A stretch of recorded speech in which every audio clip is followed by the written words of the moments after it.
Kita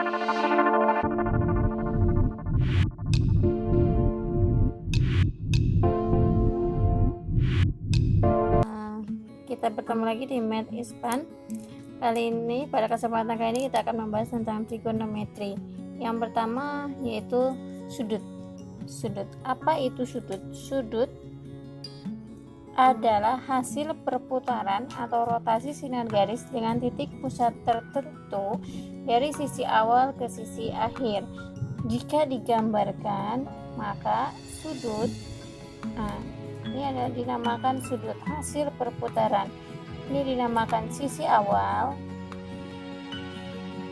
Kemudian yang ini berarti dinamakan sisi akhir. Sisi akhir. Seperti tadi, masih ingat pengertian sudut? Sudut adalah hasil perputaran atau rotasi sinar garis dengan titik pusat tertentu dari sisi awal ke sisi akhir. Itu sudut. Kemudian yang kedua itu adalah ukuran sudut. Ukuran sudut, kita mengenal ukuran sudut ada putaran, derajat, kemudian radian. Satuan derajat, satu putaran untuk satu derajat atau satu putaran dulu. Satu putaran itu akan sama dengan 360 derajat. Sehingga kita bisa menghitung besar sudut 1 derajat itu sama dengan 1/360 putaran. Bagaimana kalau hubungannya putaran dengan radian, radian dengan putaran? Satu putaran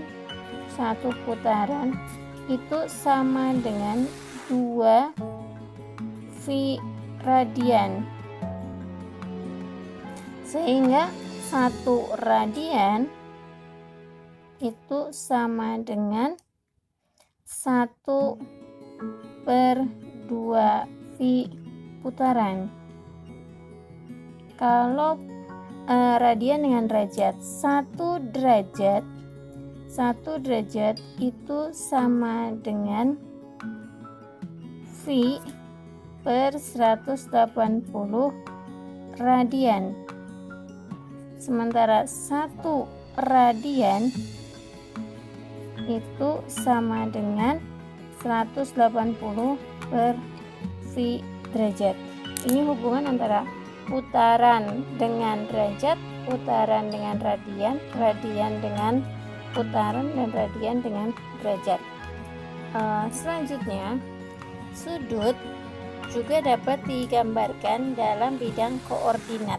Dalam bidang koordinat kartesius, sudut biasanya dihitung dari sumbu X positif menuju ke berputar berlawanan dengan arah jarum jam.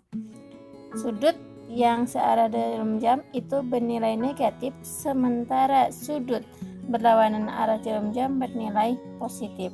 Di sini karena sudut dalam bidang koordinat kartesius, sehingga kita mengenal yang namanya kuadran.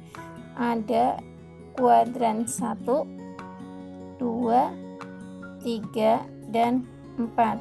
Kuadran 1 itu terbentuk pada daerah yang dibentuk oleh sumbu X positif dan sumbu Y positif. Kemudian kuadran kedua itu sumbu Y negatif, sumbu X-nya negatif, sumbu Y-nya positif.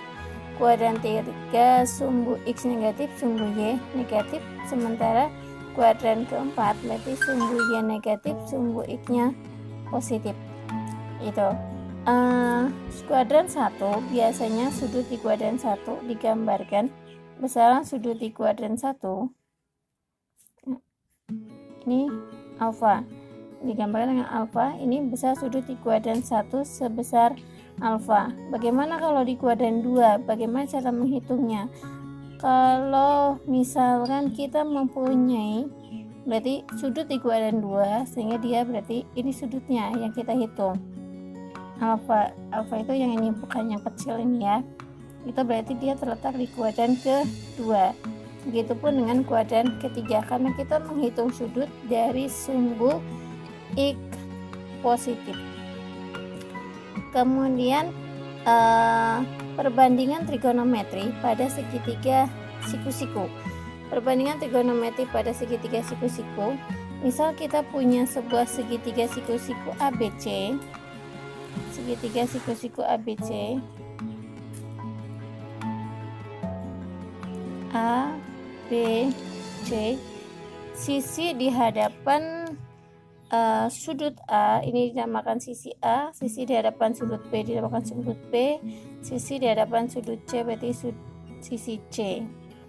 Segitiga ABC siku-siku di B, sehingga nanti kita bisa menentukan perbandingan trigonometri. Itu kita punya sin, misalkan sudutnya di sini sudut alfa, sudut A dinamakan sudut alfa, sin alfa, sin itu perbandingannya adalah depan miring, depan per miring, atau biasanya agar mudah diingat berarti sin demi kosami tan desa. Sin depan miring, sehingga perbandingannya depan itu artinya apa? Berarti sisi yang berada di depan sudut alfa. Sisi yang berada di depan sudut alfa itu sudut adalah sisi A, sehingga A per miring sisi miring pada segitiga ini adalah sisi B, dinamakannya sisi B. Kemudian cos, kalau cos alfa itu adalah samping miring perbandingannya, samping miring, kosami, biar mudah diingat berarti kosami, samping miring, sisi di samping sudut alfa. Sisi di samping sudut alfa itu adalah sisi C. Sisi C, sedangkan sisi miringnya di sini adalah sisi B. Kemudian tangan. Tan alfa. Tan itu adalah desa, depan samping. Tan desa, depan samping. Depan sudut alfa itu sisi A. A per samping sudut alfa itu adalah sisi C. Ya, biar mudah mengingat, biasanya kita menggunakan akronim atau singkatan sin demi kosami tan desa. Selain sin, kos, dan tan, kita juga mengenal yang namanya kosekan. Kosekan alfa. Kosekan itu adalah 1 per sin alfa. 1 per sin alfa, sehingga nanti kita punya 1 per sin alfa berarti 1 per sin alfa itu kan perbandingannya depan miring. Nah, sehingga akan menjadi berarti miring depan, kebalikannya. Sehingga kosekan alfa sama saja miring, sisi miringnya mana? Berarti B per depannya sudut alfa adalah sisi A, B per A. Kemudian kita punya juga sekan alfa. Sekan itu adalah 1 per cos alfa. Dengan kata lain, dengan cara yang sama kita peroleh nanti sekan alfa itu bersama dengan B per C. Kemudian kotangan, biasanya disingkat kotan. Kotangan alfa itu adalah 1 per tangen alfa. 1 per tan alfa. Maka akan sama dengan cara yang sama seperti mencari kosekan, diperoleh kotangan alfa adalah C per A. Oke, silakan ingat-ingat sin alfa berarti sin demi kosami tan desa. Sudut-sudut istimewa di kuadran 1. Di kuadran 1 itu ada 0, kemudian 30, 45, 90. Di sini saya hanya akan menjelaskan tentang sudut-sudut istimewa di kuadran 1 saja dulu.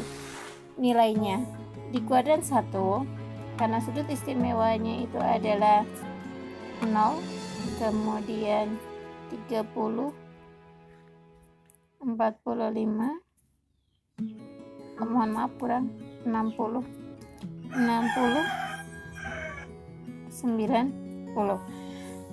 Nilai sin, ini sudut alfanya. Bagaimana nilainya? Nilai sin alfa. Sin 0 itu 0.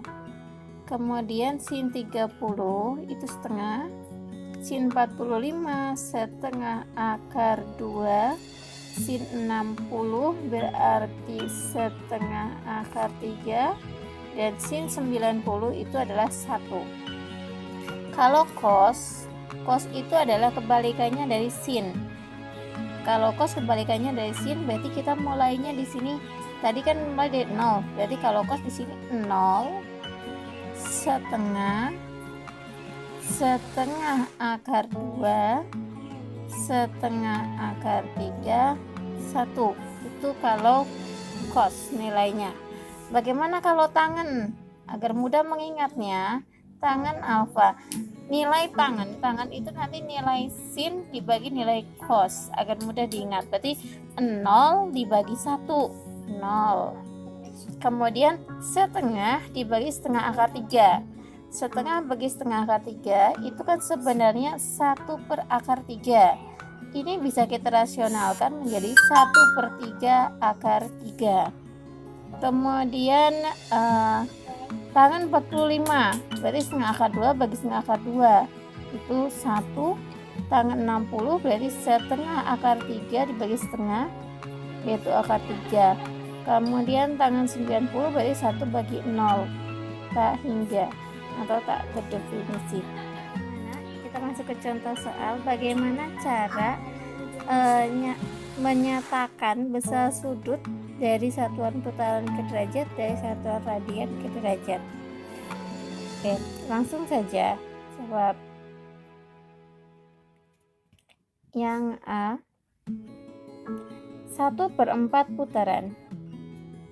1/4 putaran itu akan ada berapa titik-titik derajat?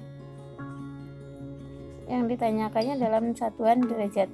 Kita ingat tadi, satu putaran itu sama dengan 360 derajat.